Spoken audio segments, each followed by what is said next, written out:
नमस्कार, मैं हूं एनपी गौतम। आप देख रहे हैं तहकीकात न्यूज। आज हम हापुड़ जनपद में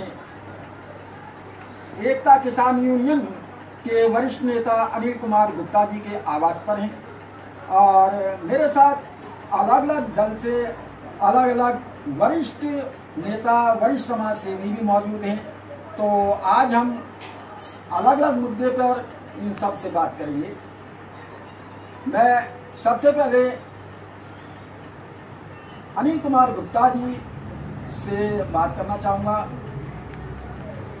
सर, पहले आप अपना पूरा परिचय फुल आवाज में, फुल इसे छोड़ दो। मेरा नाम अनिल कुमार गुप्ता है। मैं एकता किसान यूनियन शक्तिशाली से राष्ट्रीय संगठन मंत्री एवं प्रदेश प्रभारी उत्तर प्रदेश हूँ।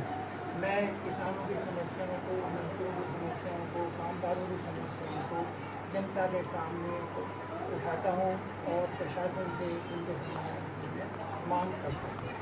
बहुत सारी समस्याएं हैं, उन सब में जैसे आज हिंदी पत्रकारिता दिवस है, तो जो हमारे पत्रकार बंधु हैं मैं उनको हार्दिक शुभकामनाएं देता हूँ। और जो हमारे पत्रकार बंधु हैं उनकी जो समस्याएं हैं उनको समाधान के लिए मैं प्रशासन से मांग करता हूँ, मुख्यमंत्री योगी आदित्यनाथ जी से प्रार्थना करता हूँ कि वो पत्रकारों की समस्याओं का समाधान करें। उनको जो पत्रकार 60 वर्ष की आयु पार कर चुके हैं उनको पेंशन की व्यवस्था की जाए, उनके लिए पेंशन का कुछ राशि उनको दी जाए और उनको भत्ते दिए जाएँ। उनकी जो पेंशन है, पेंशनर हैं, उनको भी लाभ मिलना चाहिए। मेरा कहना यह है कि पत्रकार बंधु हमेशा रात और दिन देखते नहीं हैं, सारा वक्त प्रशासन और जनता की सेवा में लगा देते हैं, तो उनको उसी के आधार पर उनको मापदंड मिलना चाहिए। उनको भी उनकी जो योजनाएं हैं उनको उसका लाभ मिलना चाहिए। जिसमें किसानों को लाभ मिलता है, मजदूरों को लाभ मिलता है, कामगारों को लाभ मिलता है, उसी तरह से पत्रकार बंधुओं की मांगों का भी उनको निस्तारण होना चाहिए। आज हमारे देश में किसान मजदूर परेशान हैं, कामगार परेशान हैं। मजदूर इसलिए परेशान है कि रात और दिन काम करता है लेकिन उसको मजदूरी समय पर नहीं मिलती है, उसको फसलों का लाभ नहीं मिलता है। आज जो आपकी मूल्य निर्धारण है, एमएसपी है, वो न्यूनतम मूल्य निर्धारण नहीं होना चाहिए। किसानों को फसलों का वाजिब भुगतान होना चाहिए। गन्ने का भुगतान प्रदेश में रुका हुआ है, बहुत लोग नहीं दे रहे हैं। आपको मैंने पहले भी निवेदन किया था कि प्रत्येक किसान का भुगतान उसका समय से होना चाहिए। उनकी जो समस्याएं हैं वो दूर होनी चाहिए।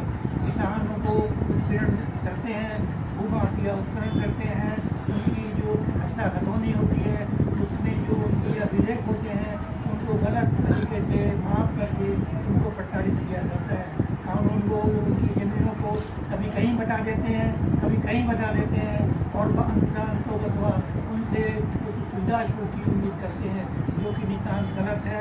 ऐसा नहीं होना चाहिए। योगी जी आपके राज्य में क्या कानून को किसानों को परेशान करेगा? ऐसा मुझे लगता है कि आपको इस पर कार्रवाई करनी चाहिए। दूसरी बात, जहाँ तक प्रश्न है मजदूरों का, मजदूरों की मजदूरी नहीं बढ़ी, मजदूरों की मजदूरी बढ़नी चाहिए थी। उनका जो न्यूनतम मूल्य है वो बढ़ना चाहिए था। कामगारों की समस्याएं हल होनी चाहिए।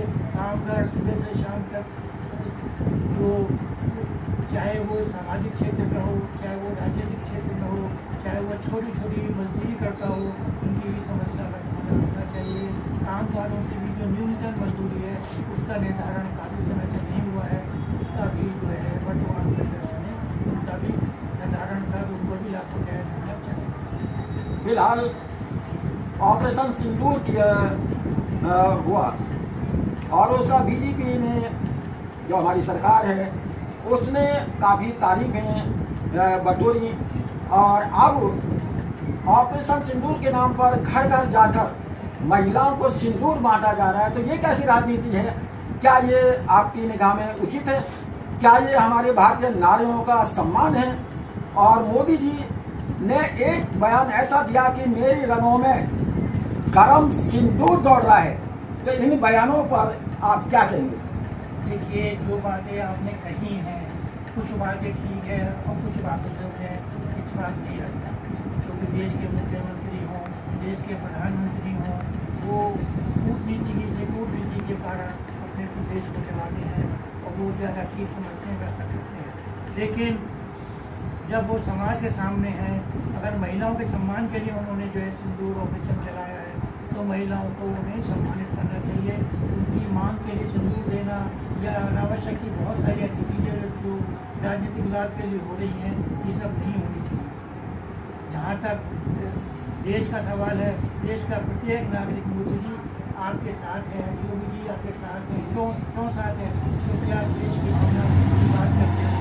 आपने कहा कि जो विदेशी सामान है उसका बहिष्कार होना चाहिए। आप तो 10 साल से प्रशासन में है, बहिष्कार तो 10 साल से पहले क्यों नहीं किया आपने? अब क्यों कर रहे हो? 10 साल से पहले से बहिष्कार होना चाहिए। हिंदुस्तान के अंदर जो चीज़ें नहीं बननी है उनको बनवाना चाहिए। विदेशों से जो विदेशों का हमारा पैसा विदेशों को जाता है वो कम जाना चाहिए, नहीं जाना चाहिए। तो ये ऐसे प्रश्न हैं जो कि एक राजनीतिक दृष्टिकोण से मैं समझता हूँ ये ठीक नहीं है। सबसे अच्छी बात है कि हमें अपने देश का विकास करना है। हिंदू, मुस्लिम, सिख, ईसाई सभी समाज के लोग भारत में रहते हैं और सभी लोग एकजुट होकर के अपने देश के, हिंदुस्तान के विकास के लिए कार्य करें। जय हिंद, जय। मेरा एक सवाल और है, जब बीजेपी सरकार 2014 में आई थी, वो दौरान हमारे प्रधानमंत्री जी और हमारे मुख्यमंत्री जी ने एक घोषणा की थी कि हम पढ़े लिखे नौजवानों को नौकरी देंगे, लेकिन उसका उल्टा हुआ। नौकरी मिलने के बजाय नौकरी छीन ली गई। तो इस संबंध में आपका क्या विचार है? देखिए, मैं तो एक बात कहता हूँ, इस देश में 80% लोग किसान रहते हैं। किसान आप अपना सबसे पहले हमारे दर्शकों को परिचय दें। मैं आदेश त्यागी, अपना दल विधानसभा अध्यक्ष हापुड़, और किसानों की समस्या, समाज की समस्या, दलितों की समस्या, समाज में बहुत सारी समस्याओं के लिए आगे। आप इस मामले में क्या कहना चाहेंगे? अभी ऑपरेशन सिंदूर हुआ और उसके बाद में ऑपरेशन सिंदूर के बाद सरकार घर घर जाके महिलाओं को सिंदूर बांट रही है। इससे आपको नहीं लगता कि हमारी जो भारतीय महिलाएं हैं उनका अपमान हो रहा है?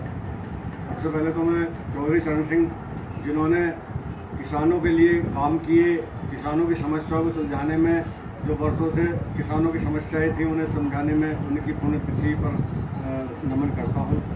और किसान की समस्याओं के लिए हम लगातार कार्य कर रहे हैं। उन्हें एक बार फिर चौधरी चरण सिंह की पुण्यतिथि पर उन्हें नमन करता हूँ। रहा ऑपरेशन सिंदूर का, हमारे देश पर लगातार कई बार पहले भी हमला हुआ, उसका जवाब हमारी सेना ने दिया। उसका इतना प्रचार नहीं होना चाहिए जनता के सामने। हमें जवाब देना चाहिए, प्रचार नहीं होना चाहिए। हर प्रत्येक नागरिक, हमारे देश पर जब आक्रमण होता है तो वो प्रत्येक नागरिक सैनिक होता है, सेना की तरह काम करता है। हाँ, कुछ लोग राजनीति करने का प्रयास करते हैं, वो ऐसा होना नहीं चाहिए। अभी सर पत्रकारिता दिवस है और अगले हफ्ते हमारी मुस्लिम भाइयों की ईद भी है, तो क्या इन दोनों पर्व पर आप कुछ कहना चाहेंगे? मुस्लिमों के पवित्र पर्व ईद उल अजहा पर मैं मुस्लिम समाज को बहुत बहुत शुभकामनाएं देता हूँ। पत्रकारों को, जो पत्रकार दिन रात समाज की समस्याओं को उजागर करते हैं, जनता के बीच में लाते हैं, जो समस्या होती है जनता की उन्हें सरकार के सामने लाते हैं। सरकार और जनता के बीच का जो सेतु है वो पत्रकार है, और उसमें लगातार जो सच्ची पत्रकारिता है लगातार संघर्ष करते हैं। उनके जीवन पर भी खतरा होता है। उनका सरकार को बीमा करना चाहिए, यदि कहीं कोई दुर्घटना हो जाए तो उनके परिवार को एक सहारा मिल सके। मैं सरकार से उनकी बीमे की मांग करता हूँ। 10 लाख का कम से कम बीमा होना चाहिए, और यदि कोई दुर्घटना होती है तो 2 करोड़ रुपए उन्हें मुआवजा दिया जाना चाहिए। उनके आश्रितों को चाहिए, क्योंकि पत्रकार निर्भीकता के साथ कार्य करता है। यदि पुलिस का जवान बदमाशों के सामने गोली से मुकाबला करता है तो पत्रकार भी लगातार सामने के संघर्षों में लगातार जूझता है, रात दिन जूझता है। इसलिए किसी भी योद्धा से पत्रकार कम नहीं है, इसलिए सरकार उनकी समस्याओं का ध्यान देती है। बहुत बहुत शुभकामनाएं देता हूँ पत्रकारों को।